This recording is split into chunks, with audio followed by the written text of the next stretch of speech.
শীতকাল ইবাদতের বসন্তকাল। শীতকাল ইবাদতের বসন্তকাল। সাহাবায়ে কেরাম শীতকালে রাতের বেলায় নফল নামাজ পড়তেন, কোরআন তেলাওয়াত করতেন, জিকির আজকার করতেন, তাসবিহ তাহলিল আদায় করতেন, বিশেষ করে তাহাজ্জুদ নামাজ আদায় করতেন। দিনের বেলায় নফল রোজা রাখতেন। দিন বড় না ছোট? শীতকালে দিন ছোট, রাত বড়। রাতের বেলায় যত পারেন নফল ইবাদত, নফল নামাজ পড়বেন, দিনের বেলায় নফল রোজা রাখবেন। যাদের রমজানের রোজা কাজা আছে, সুবর্ণ সুযোগ, শীতকালে দিন ছোট, কাজাগুলো দ্রুত আদায় করে ফেলেন। বিশেষ করে মা বোনরা বিভিন্ন কারণে যে রোজাগুলো ছেড়ে দিয়েছিল রমজানে, ওই রোজাগুলো আগামী রোজা আসার আগেই এই শীতকালেই দিন ছোট অবস্থায় কাজা রোজাগুলো আদায় করে দেওয়ার সুবর্ণ সুযোগ। আপনার আমার অ্যাকাউন্টেও যে রোজাগুলো বাকি আছে, কাজা আছে, তাড়াতাড়ি রেখে দেন। শীতকালে শীতের ডরে ফজরের সময় ওযু না করে তায়াম্মুম করে নামাজ পড়লে নামাজ হবে? নামাজ হবে? হবে না। তবে যখন 1 কিলোমিটার ভিতরে পানি নেই, তখন মাটি দিয়ে বা বালি দিয়ে বা পাথর দিয়ে তায়াম্মুম করবেন। ওযুর বদলেও তায়াম্মুম জায়েজ, গোসলের বদলেও তায়াম্মুম জায়েজ।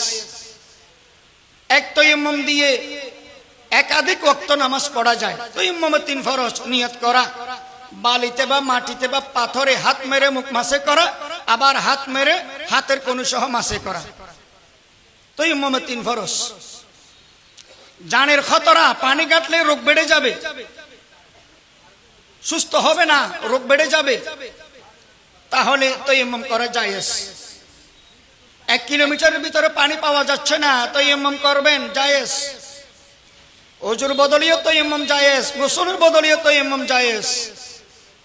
তবে শীতের ডরে ওযু না করে তায়াম্মুম করা জায়েজ না? না জায়েজ, না জায়েজ। লোহা, গাছ, কাঠ, স্বর্ণ, পিতল, এগুলো দিয়ে তায়াম্মুম করা জায়েজ নাই। না হয় বালি, না হয় মাটি, না হয় পাথর, ইট দিয়ে হবে, তায়াম্মুম হবে। তো শীতকালে অনেক মানুষের ঠোঁট, হাতের তালু, পায়ের গোড়ালি, মুড়ি ফেটে যায় শীতে। পৌষ মাস, মাঘ মাসের শীতে পায়ের গোড়ালি ফেটে যায়। ওযু করার সময়, গোসলের সময় ফাটার ভিতরেও পানি পৌঁছাইতে হবে, পানি পৌঁছাইতে হবে, না হয় ওযু হবে না, গোসল হবে না, মনে রাখবেন। এবং শীতের ডরে অনেক মানুষ কোন রকম মাসে করে না। শুধু মাসে করলে হবে না, দিতে হবে অঙ্গ, যেগুলো দোয়া ফরজ ওযুতে। তবে হ্যাঁ, আপনার অঙ্গে ব্যান্ডিজ আছে, ব্যান্ডিজ, অন্যান্য সুস্থ অঙ্গগুলো ওযুর মধ্যে দিতে পারবেন, দোয়া ফরজ, কিন্তু ব্যান্ডিজের দিতে হবে না। ব্যান্ডিজের উপরে মাসে করলেই ওযু হয়ে যাবে, ব্যান্ডিজের উপরে মাসে করলে গোসল হয়ে যাবে। হাতে বা পায়ে যদি আপনার ব্যান্ডিজ থাকে, ব্যান্ডিজের উপরে জাস্ট মাসে করে দিবেন, অন্যান্য অঙ্গগুলো দিবেন, ওযু হয়ে যাবে, গোসল হয়ে যাবে। বলো হুজুর, ব্যান্ডিজ থাকলে গোসল কিভাবে করব? পলিথিন দিয়ে ভালো করে ওই অঙ্গটা গিরে মেরে ভালো করে বেঁধে, যাতে পানি না ঢুকে, আপনি গোসল করতে পারবেন। ওই অঙ্গটা শুধু মাসে করবেন। তো শীতকালে অনেক মানুষ তায়াম্মুম করতে চায়, বারবার জিজ্ঞেস করে, হুজুর ওযুর পরিবর্তে তায়াম্মুম করলে তায়াম্মুম হবে কিনা?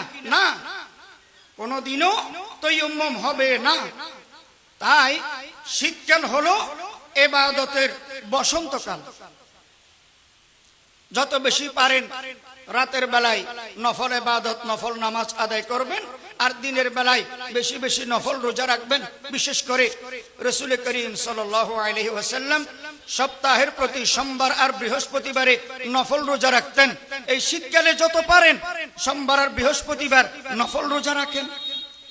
রাসূল করিম সাল্লাল্লাহু আলাইহি ওয়াসাল্লাম প্রতি আরবি মাসের 13 তারিখ 14 তারিখ 15 তারিখ আইয়ামে বীজের রোজা রাখতেন। সুবর্ণ সুযোগ এই তিনটা প্রতি আরবি মাসে এই তিনটা রোজা রাখা। অবশ্যই এই তিনটা রোজা রাখেন। শীতকালে তো আরো সুবিধা, আরো সুবিধা। তো আমলের কথা বলতেছিলাম, শীতকালে আরেকটি জিনিস না বললে নয়। ছোট শিশুরা বাচ্চারা বেশি পেশাব করে। অনেকে বলে শিশুদের পেশাব পাক। কেন? শিশু নিষ্পাপ, শিশু মাসুম, এই জন্য শিশুদের পেশাবও পাক। এটা কি সত্য না মিথ্যা? মিথ্যা কথা। মানুষের জন্ম থেকে মৃত্যু পর্যন্ত পেশাব পায়খানা পাক না না পাক? না পাক। শিশু নিষ্পাপ হতে পারে, তার অ্যাকাউন্টে কোনো গুনাহ না থাকতে পারে, কিন্তু তার পেশাব পায়খানা পাক না না পাক? না পাক।